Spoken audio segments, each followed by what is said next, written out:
If you live in St. Johns County, you've probably noticed extra cars were out there on the roadways this morning. Students are back in the classroom today. So we caught up with the superintendent in St. Johns County to talk about some of the new safety changes this school year. Each school in the district will have at least one armed staff member and a mental health counselor. The district has also upgraded schools to have single points of entry so that there's only one way in and one way out. These changes are all aimed at keeping your kids safe in the classroom.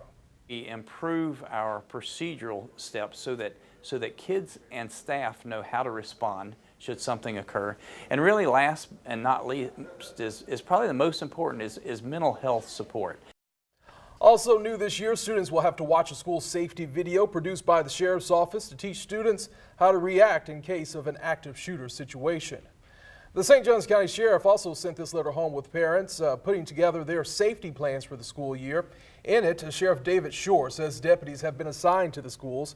He also says that they conducted safety surveys on all 40 schools in the county and shared that information to improve the safety needs. Students, once again, will also watch a video on how to respond to an active shooter situation. The sheriff saying that himself. The video tailored to each grade level.